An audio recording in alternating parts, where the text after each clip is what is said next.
Good morning, good afternoon, good evening, and good night, wherever you're joining us today in today's live lecture coming to you from Nkolo Mahadum Wisdom University.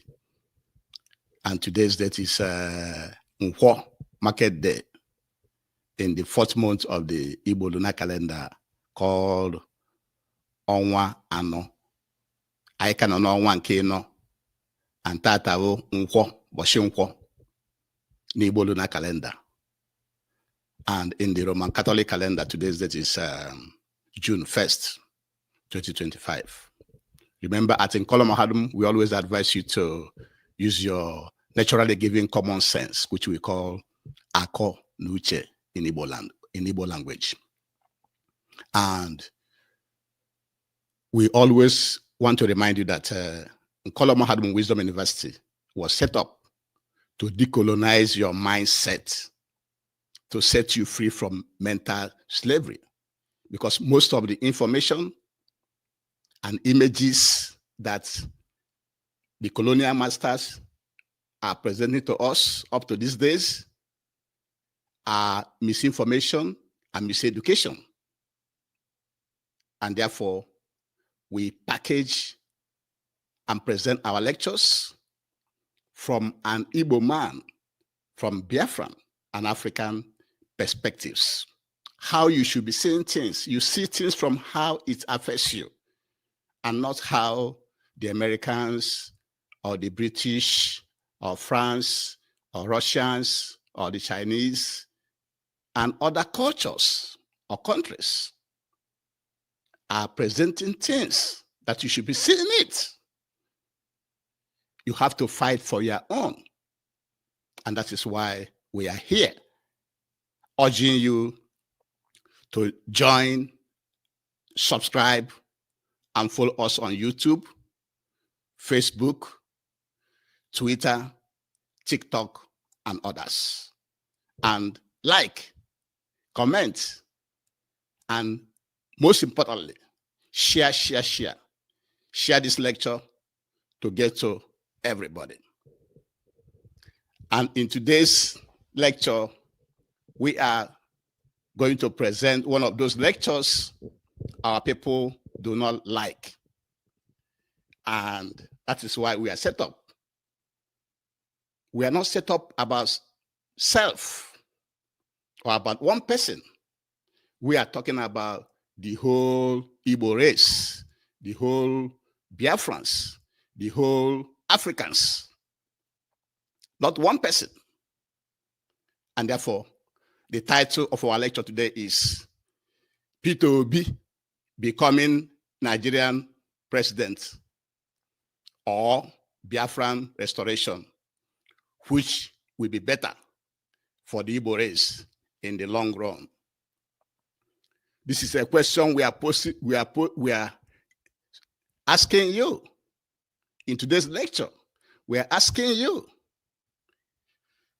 if Peter Obi becoming Nigerian president or Biafran restoration, which of these two will be better for the Igbo race and the Biafrans in the long run? In the long run, we are talking about, it's about the next 100, 200, 300, 500, or 1,000 years or more. Not right now.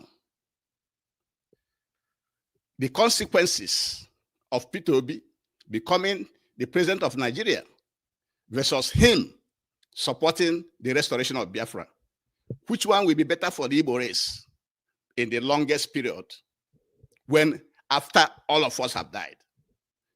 That is the question. And before we delve into all the reasons and rationalities, we have to give you a historical background of Nigeria. Remember, in 1884 to 1885 was when the colonial masters gathered in Berlin, Germany, for a conference And in that conference, they presented the map of Africa on the table and shared the map of Africa to themselves, thereby creating the current artificial colonial boundaries we have today that we call countries. And after that creation, two brothers can wake up. One is another country, and another is another country. Practically, this happened to even the Yorubas, because some of them are in Benin Republic or somewhere else. So this was how everything started. And then the geographical area given to Nigeria, that we call Nigeria today, was given to the British Empire. And therefore, Britain was the one controlling what we call Nigeria, even up to this day. But in 1914, that is 111 years today, Britain amalgamated what they called the Northern and the Southern Protectorates by Lord Lugard. They made Nigeria one by bringing the North and the South as one entity in 1914 by Lord Lugard. And then they were ruling the country from 1914 to the point of independence, when Africans started asking for independence. And the major people that played independence role, the actors that fought for Nigeria independence, which were Nnamdi Azikiwe and Obafemi Awolowo, we are fighting for Nigeria independence. The North rejected the motion of Nigeria independence by 1956. Awolowo and Azikiwe were fighting for Nigeria to become independent in 1956. But the North said no, they are not ready for independence. And because they don't have the human capital, they don't have the expertise, they don't have the resources, the human resources to help them to manage their own country, according to Tanko Yakasi. And so that made Nigeria not to become independent in 1956. That was when they waited for the North to be ready to join, because when Zik and Awo and others, there are others, like Herbert Macaulay and others, we are fighting for Nigeria independence, for Nigeria to get independence in 1956. Did not say that they're not ready for Nigeria to have independence in 1956 because they don't have the human resources to help them to manage their own country. And so as Britain continued to negotiate with them to be part of this Nigeria independence, that was where they started to bargain to be given so many things. And they were giving so many things in return. For example, in order to give power to the North, there were several censuses conducted by the British government. One in 1952, 1953, 1962, and 1963. All of them were manipulated to give the arid North more population than the rainforest South. So in all the censuses that were conducted by Britain, they made it in such a way that the northern part of Nigeria, which is in the arid, in the dry area, where there's less people, became more populated than the rainforest South, which is the first in history that we have such demography, where the arid side, like in Nigeria, northern side, have more population than rainforest, usually all over the world. It is the rainforest that usually have more population than the arid, dry area. And so, not only that, the map of Nigeria, if you look at the map of Nigeria today, you can see that the map was manipulated also. They drew the map up to Igbo land, that some Igbo people are in Benue State, are in Kogi State. And so, and all of them are called North Central. And you can always hear the northern leaders say one North, which means those Igbo people which were carved into Kogi and Benue and others in the north are now part of the north. So they use the map also to make sure that each time you conduct an election through population, that the north will win it. So they lay all this foundation from the census to drawing of the map to make sure that whenever an election is done, that the North will win that election. And then during the actual election in 1959, the election that will now be used to hand over power, that election was in 1959 and was also rigged by the Britain in favor of Northern People's Congress, NPC, and their candidate, Sir Abubakar Tafawa Balewa, won the election, but without, he needed an alliance for him to be the prime minister. And what did they do? They consulted Azikiwe, Nnamdi Azikiwe, and forced him to form an alliance, a coalition with Northern People Congress, so that Tafawa Balewa can now become the prime minister. And they forced Azikiwe because Azikiwe has some problem with banking.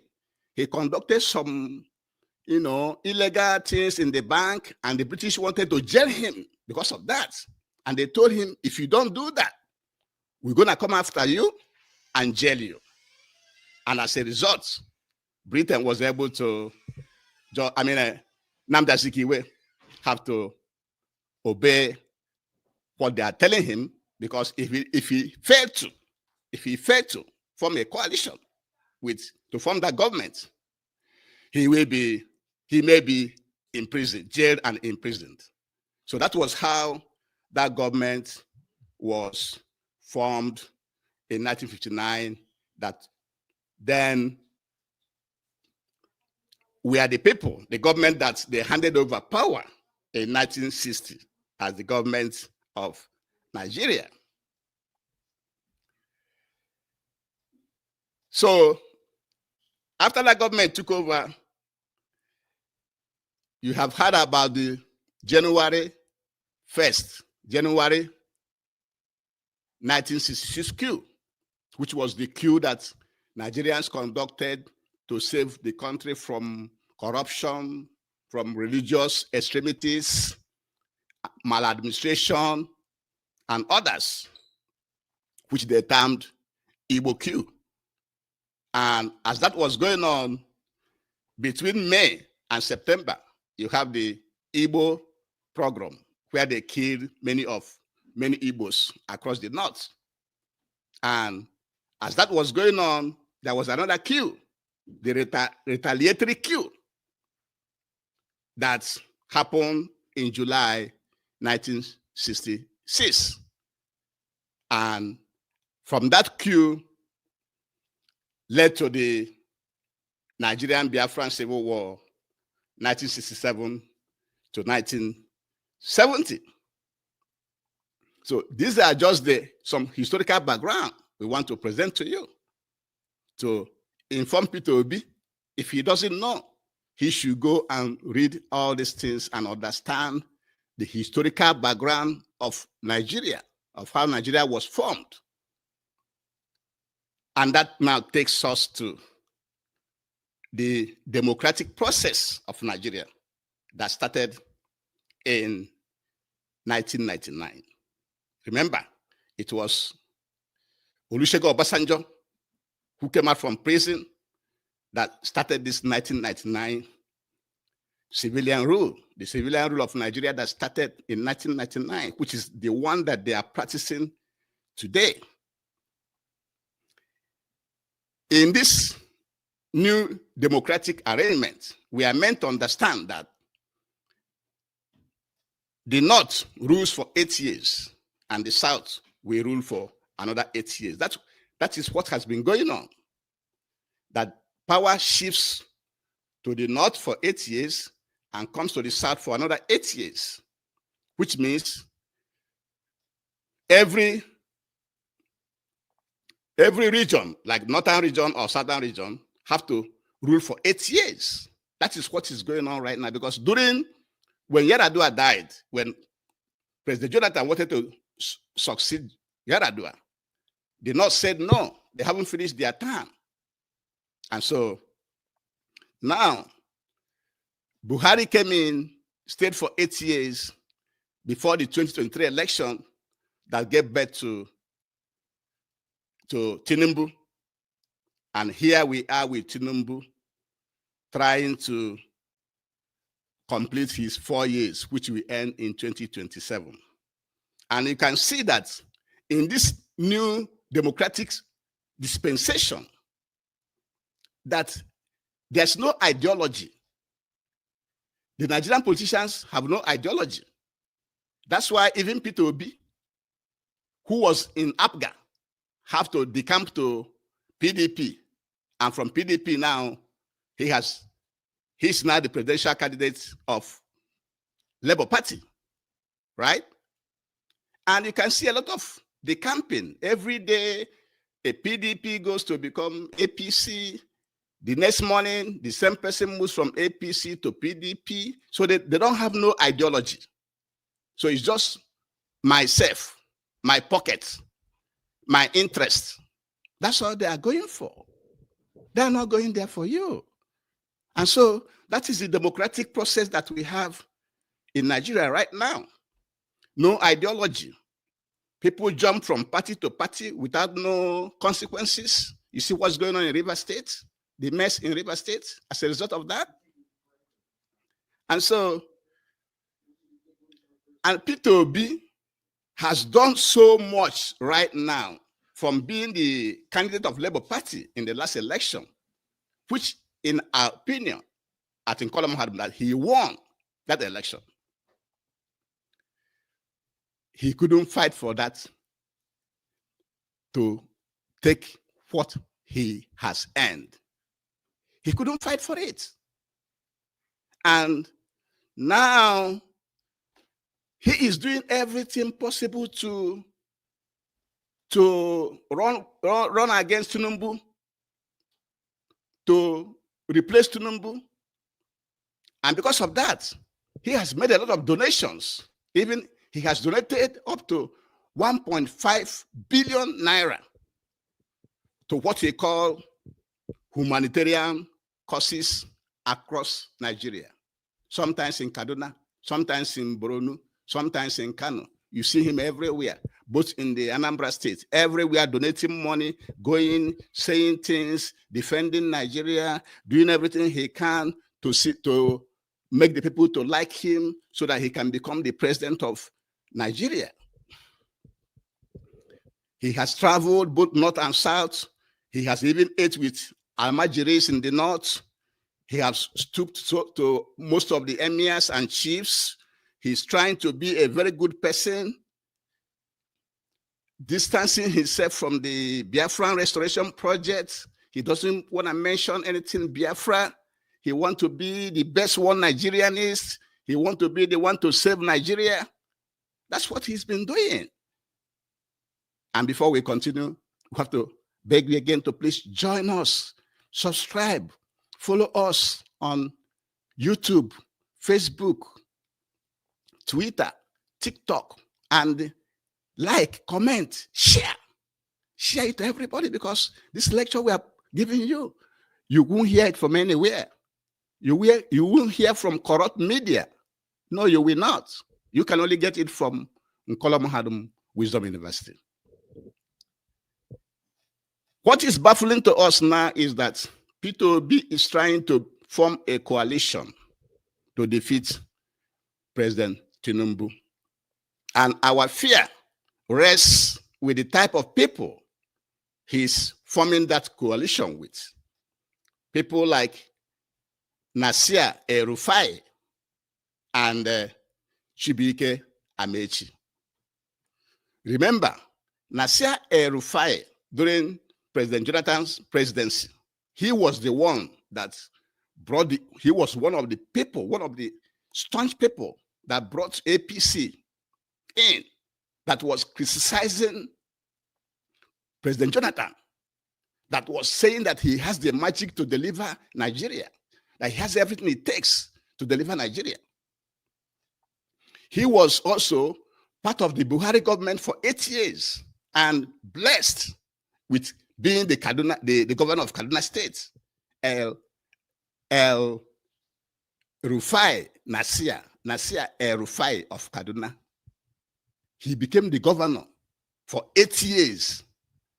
What did he achieve in Kaduna? Even the current governor was accusing him of corruption. And so people like him fears us at Nkolomahadum Wisdom University. Also, another people that Peter Obi is forming this coalition with that baffles us is Chibuike Amaechi. Chibuike Amaechi is an Igbo man who was the transport minister during Buhari administration. He was building railroad all to Nigerian Republic, another country, without any railroad in Biafran land. In his homeland, there's no railroad. But he is building railroad to Nigerian Republic. So, if Peter Obi can go to this extent, associating with people like that, just for him to be the president, that doesn't speak well for the Igbo race. So he should be looking before he leap. Because we don't see him as someone that was desperate before, but what he's doing right now is like he is in desperation to be the president of Nigeria.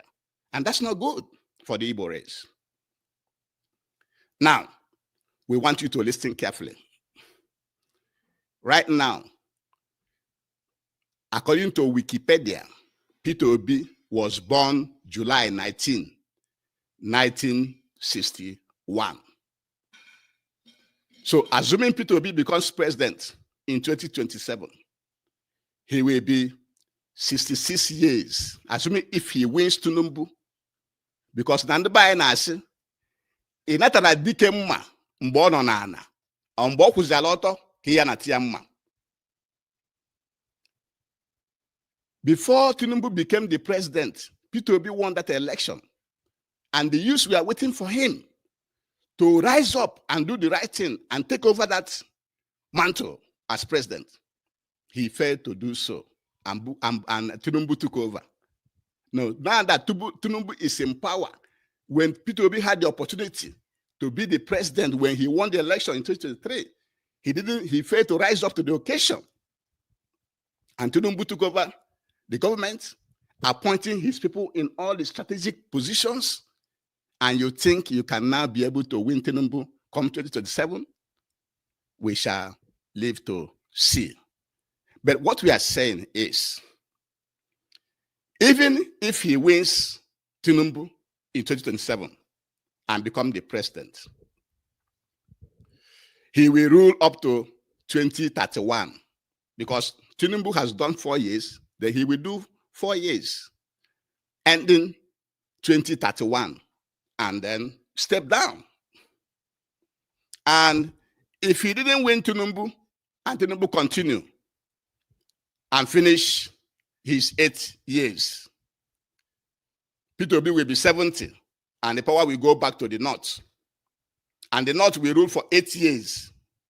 So for Peter Obi to become the president again, It has to be from 2039. By then, Peter Obi will be almost 79 years. But assuming that he wants Tinubu and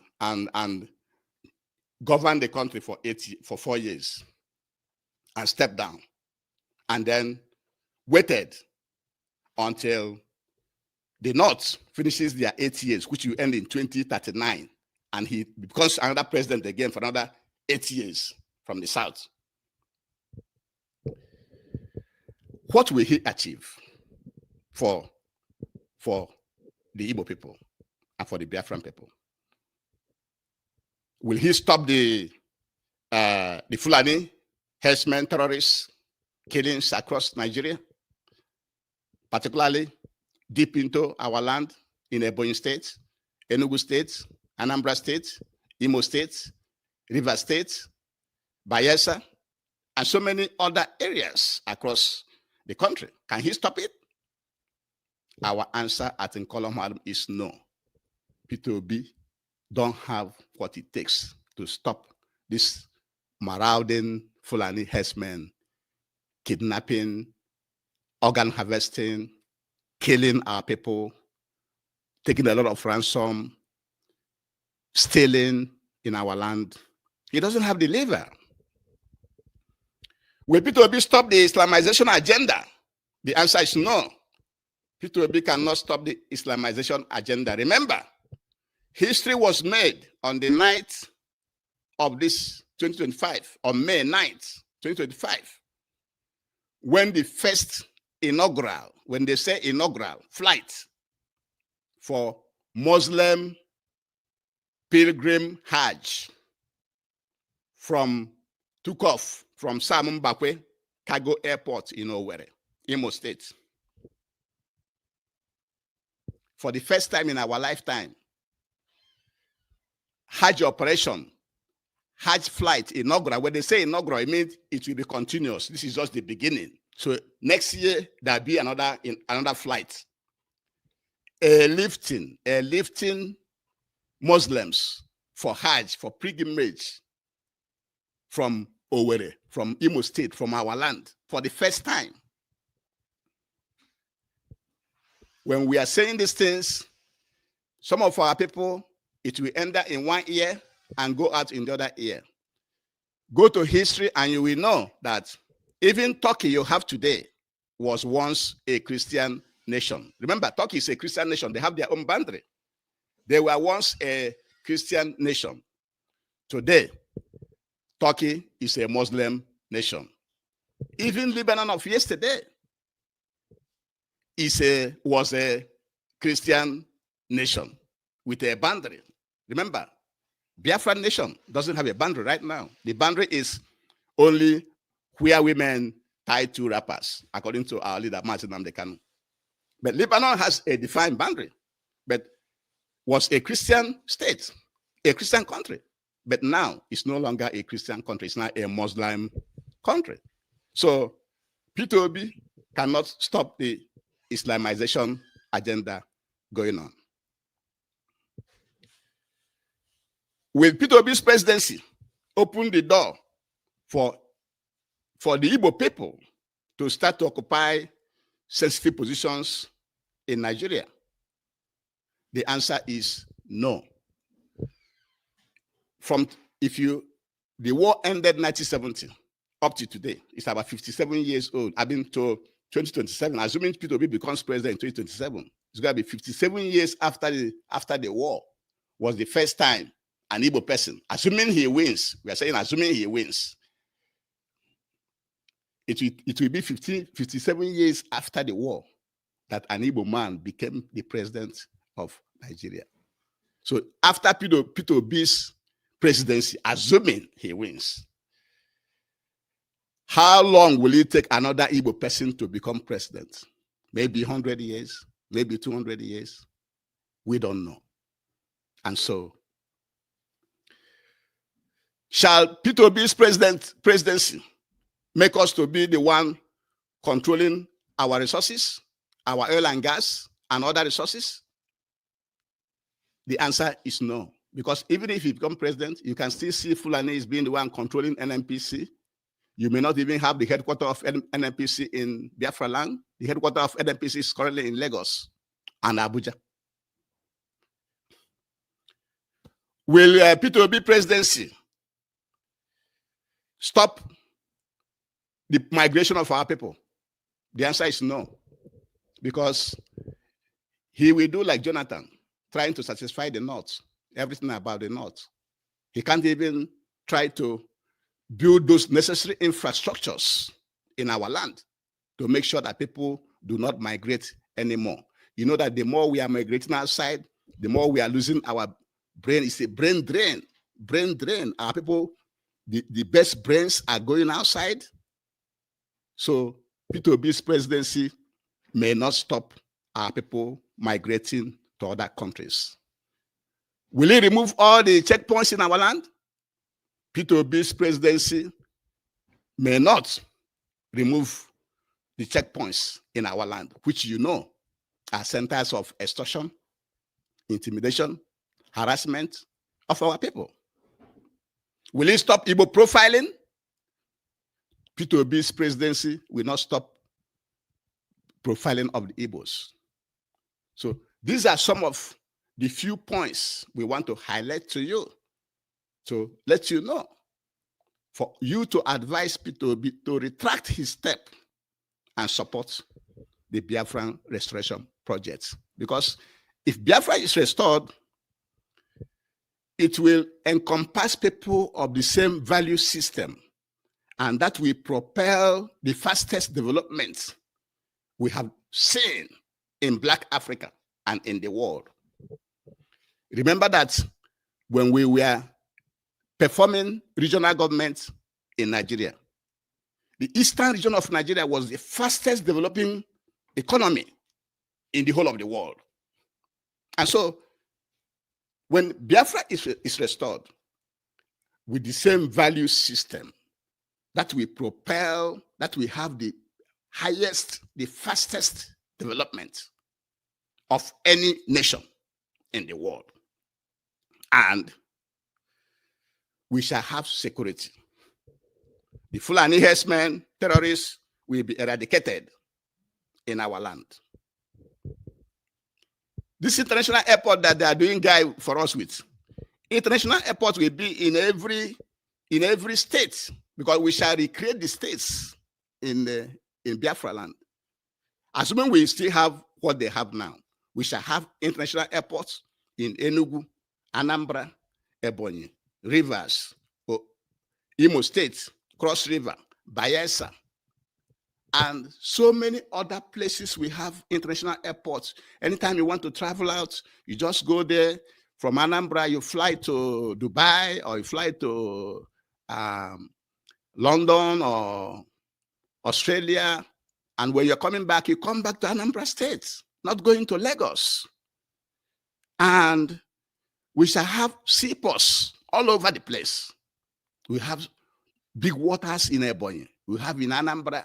We have in Imo State. We have in Abia. We have in River State. There will be seaports all over Biafra land. We can't be begging for that, so that we can be exporting. This seaports is not for import, as we are doing right now. It's going to be for exporting of all the goods we shall be manufacturing in Biafra land. Also, we shall be in control of our natural resources, our oil and gas. The people managing our oil and gas will be Biafran people, not people from outside Biafran territory.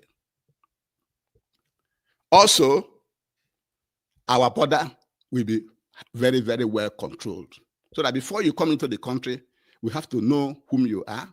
We have to know what you are coming to do. Our border will be tight. It's not like now they're operating like open border, like in our border with Niger and Benin Republic. It's open. People come in and go at any time. It shouldn't be like that in Biafra. The next important thing that will happen is many industries. There will be many, many industries in Biafra land. Our people will be working. There will be no unemployment in Biafra land. There will be no unemployment. In fact, foreigners will be lining up in our embassies across the world. But in Americans will be begging to come. British people will be begging to come. French people will be begging to come to Biafra land. Australian people will be begging. Russian, the Muslim world, Saudi Arabia, all of them will be begging to come to Biafra land. There will be no employment. They'll be coming there to work and make money, just like many of us are migrating to foreign countries to work and make money. The same way, they will be coming to our land. No Biafran will stay without no employment. And even if the Biafran stays without employment, he'll be giving food, he'll be giving house, he'll be giving money to take care of himself. He cannot suffer, just like Muammar Gaddafi did in Libya. Most importantly, we shall have identity. When people around the world see what is going on, know what is going on in Biafra land, how we are managing our resources, how we are building our country, how we are producing things, they will give us respect. Right now, no African have respect.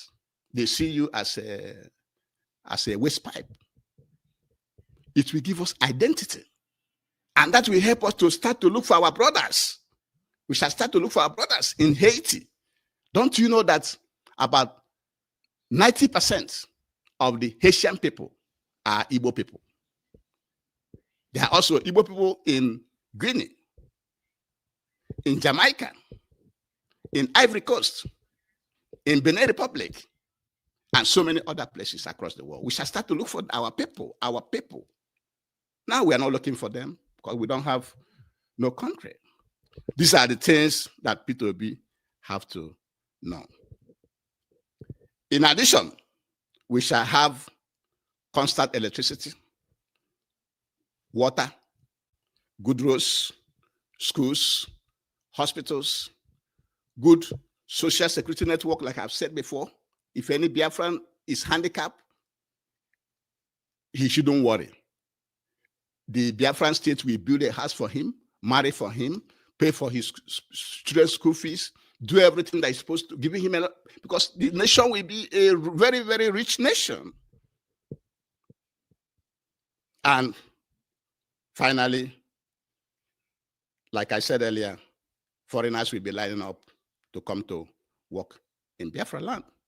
So these are the things that P2B should know, that his incessant test to become the president of Nigeria will not be helpful to the Igbo race. In the long run, it's better he come home to Agolo, come home to Anambra, come home to Africa and fight, just like the Sahel states led by Traore of Burkina Faso and their team are fighting to decolonize Africa, to make Africans control their resources and manage themselves. And P2B will better being the president of Biafra, because all this grammar he's speaking on how to solve this problem, how to do that in Nigeria, nobody's listening to him. So when he speaks that kind of grammar in Biafra land, we will understand him. I say, okay, go ahead and be the president of Biafra, and let's see what you can do. So, because this lecture is kind of long, I'm going to be bringing it to an end. But before I do, we want to advise you again to please subscribe, join us, follow us on YouTube, Facebook, Twitter, and TikTok. Because if you do, anytime we do a new lecture, you'll be the first to get it. And the type of lectures we are packaging and presenting is from the Igbo man, from the Biafran, from African perspectives. We don't follow things the way Europeans or Asians or Muslims see them. We see them from typical African man position. And that's how we shall be explaining them to you. So it's very, very important. This is new. This is new approach. And this is an university. We are not here to play or to crack joke. No. We are teaching you things that are serious. So what we are saying is that Peter Obi becoming the president of Nigeria or supporting the Biafran restoration, which one will be better for the Igbo race? And we have told you the historical background, how the Europeans divided Africa to themselves from 1884 to 1885 in Berlin, Germany. And that's where Britain got the area called Nigeria. And then we also told you when Britain got it, they continued to rule, and then they amalgamated, put the North and South together to become one country. And then when Zik and Awolowo was fighting for independence, did not say that they are not ready in 1956. Nigeria would have been independent in 1956, but did not say they are not ready. And then Britain had to give them some concessions, make census, favor them, draw the map to favor them, the North. Then the election of 1959 to favor them. Tafawa Balewa became the president, and Zik was forced, because Zik has some financial problems, which they know. He was forced to form a coalition. And then after they assumed office in 1960, there was this January coup that tried to solve the problem of Nigeria: corruption, religion, maladministration. Then it was misunderstood. And then there was an Igbo program from May, was September 1966. And July 1966, there was a counter coup led by Murtala Mohammed also.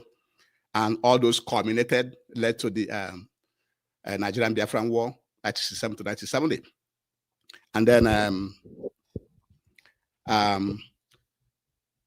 Biafrans were forced back to become Nigerians. And then in 1999, the new democracy, the one they are pressing right now, it started with Obasanjo being the president. And what they are practicing, there's no ideology. Every politician jumps from Peter to Paul, from north to south. They jump from PDP to APC, tomorrow from APC to PDP without any consequences. And, and that's why Peter Obi himself left APGA to PDP and then to Labour Party right now. And now he's trying to form a coalition. And he won the election in 1923 election. He won it. He couldn't defend it. And now he wants to defeat Tinubu. That's why we said in Igbo land,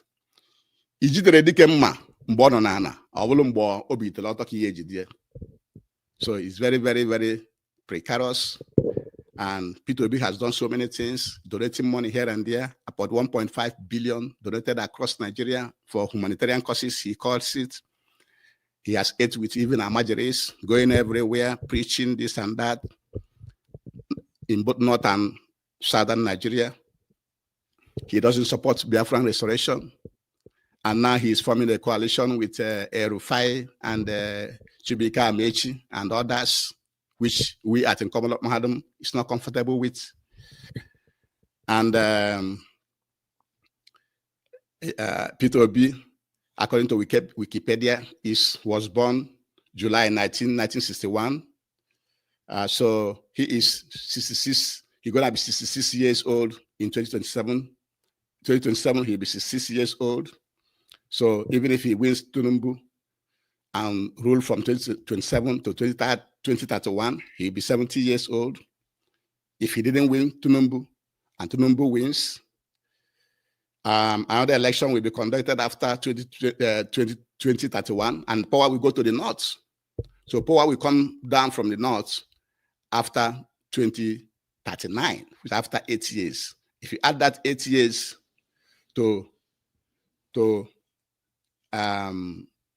Peter Obi's age, then Peter Obi will be almost 78 years old when power will return back to the south. But we are saying here, assuming he wins the election, what will he do to benefit the Igbo man? To make sure the Igbo man doesn't lose in future, in the long run, in 100 years, 300 years, 500 or 1,000 years coming.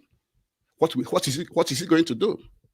Is he going to stop the Fulani herdsmen killing across the Nigeria, kidnapping and organ harvesting? Can he do that? The answer is no. Can he stop the Islamization going on? Test flights carrying Muslims from Imo State, Iwore, just started this year, and it will continue from next year going. Can he stop it? He cannot. Will his being president open the door for Igbo to start to occupy their rightful place in Nigeria? The answer is no.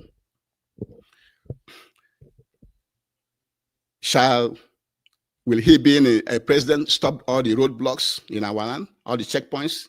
The answer is no. Will he stop the migration of Igbo people outside Igbo land? The answer is no.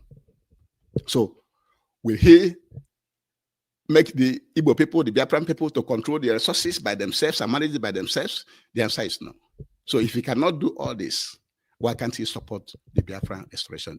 Biafran restoration is what we help Ndi Igbo to be in charge of ourselves for centuries of years to come. By then, we are all dead and gone. And we are telling people that the Biafran restoration is better for the Igbo race because it will be made up of people with the same value system, and people with the same value system will produce or provide or propel the highest, fastest development in human history. That we will stop the Fulani herdsmen and eradicate them from our land, those in the bushes, and also international airports will be everywhere around our land. We can travel from our land to anywhere we want and come back to our land, not going to Lagos. Seaport will be everywhere in our land where we can export them. The seaport is for export and few imports into our land because we shall be a producing nation. We shall control our oil and gas and other resources we have and manage them effectively well, and also build factories to turn those raw materials into finished products, just like Burkina Faso is currently doing. Because we will establish a lot of industries and we shall control our borders. We can't have a porous border so that Fulani herdsmen cannot come in, and we know who is coming in and who is going out.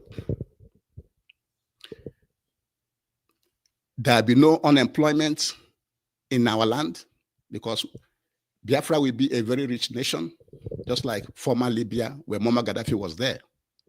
Even if our people are not employed, are unemployed, we shall provide them everything they need in life. Another benefit is that we shall look for our brothers in Haiti. About 90% of people in Haiti are Igbo people. And also our people in Guinea, in Jamaica, in Ivory Coast, in Benin Republic, and other places around the world. In our land, there will be constant electricity, there will be constant water, good roads, good schools, good hospitals, and everything you need to make life very, very good for our people. And lastly, foreigners will be lining up to come to our land because it will be a land full of milk and honey, and they'll be rushing in to participate, to get, to live a better life in Biafra land than what we are currently having in Nigeria. And our people will be the one controlling, managing everything that we have, not foreigners or people that we don't know. So all this we want people to know so that he can come back home to Agolo, to Anambra State, to Africa, to Biafra land, and be the president of Biafra. You are better off being the president of Biafra than what you are currently doing. And with this, we shall bring today's lecture to an end. Thank you very much for joining me. I'm sorry that this lecture is kind of long, but it is necessary so that I can catch up with all the informations that I wanted to deliver to you today. Thank you very much and have a very, very good day. Thank you for joining me and have a nice one. Bye-bye.